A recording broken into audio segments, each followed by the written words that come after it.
আমরা নারী support sell গড়ে তুলব, উদ্যোক্তা নারীদের আর্থিক ও দক্ষতা সহায়তা প্রদান করব, আনুষ্ঠানিক অর্থনৈতিক খাতে নারী কর্মস্থান বৃদ্ধি করা হবে। কোনো কন্যা শিশু আর মন খারাপ করে থাকবে না যে কখন তার সমস্ত স্বপ্ন চুরমার হয়ে পড়ে যাবে। আজ চিন্তা হচ্ছে সেই কর্মজীবী মহিলার কথা এবং কলেজ ইউনিভার্সিটির সেই ছাত্রীর কথা যাকে প্রতিক্ষণ শিকার হতে হয় অস্বস্তিকর অন্যায় ব্যবহারের, যে স্বস্তিতে যাতায়াত করতে পারে না। হাজারো লক্ষ গার্মেন্টস কর্মী বোন যাদের রাতের অন্ধকারে চলাচলে নেই নিরাপত্তা, তারাও চায় সচেতন মাতৃত্বকালীন ছুটি। আমরা নিশ্চিত করতে চাই তাদের সবেতন 6 মাসের মাতৃত্বকালীন ছুটি। আমরা নিশ্চিত করতে চাই নিরাপত্তা এবং তাদের সুরক্ষা, নিরাপদ আবাসন ও যাতায়াত ব্যবস্থা, কর্মস্থলে ডে কেয়ার সেন্টার। প্রত্যেকটি মা নিশ্চিন্তে তার কর্মস্থলে কাজ করতে পারবে।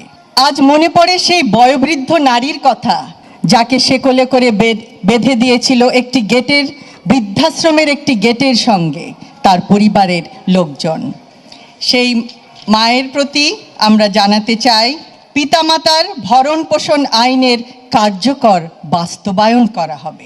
আজ মনে পড়ে সেই হতভাগা গৃহিণীর কথা যিনি আত্মহত্যার পথ বেছে নেয়। কেন? কারণ ছেলে মেয়েদের তিনি অন্নসংস্থান করতে পারেন না। আমরা নারী সাপোর্ট সেল গড়ে তুলব, উদ্যোক্তা নারীদের আর্থিক ও দক্ষতা সহায়তা প্রদান করব, আনুষ্ঠানিক অর্থনৈতিক খাতে নারী কর্মস্থান বৃদ্ধি করা হবে। সুপরিকল্পিত রাজনৈতিক পরিকল্পনার মাধ্যমে অবশ্যই সমস্যার সমাধান সম্ভব। আজ আমাদের বহু আলোচকবৃন্দ, আমার সহ আলোচকবৃন্দ বিভিন্ন সমস্যার কথা জানিয়েছেন এই এলাকার। আমরা শুনেছি, আমরা সবাই জানি এবং পরিবেশ সম্পর্কে, পরিবহন খাতে ট্রাফিক জ্যাম সম্পর্কে আরও বিভিন্ন সমস্যার সুনির্দিষ্ট সমাধান সুপরিকল্পিতভাবে উপস্থাপন করা হয়েছে আমাদের ইশতেহারে। আমরা পরিশেষে এই আয়োজক কমিটির প্রত্যেকটি সদস্যকে জানাই আন্তরিক ধন্যবাদ। তাদের অক্লান্ত পরিশ্রমের ফলে আজকে এই অনুষ্ঠানটি এত সুন্দরভাবে আয়োজিত হয়েছে।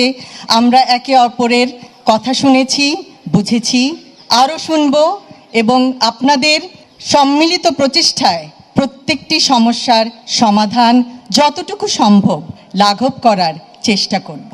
পরিশেষে বলতে চাই, আমার আগে আমরা, আমাদের আগে দেশ, ক্ষমতার আগে জনতা, সবার আগে বাংলাদেশ। সকলকে ধন্যবাদ।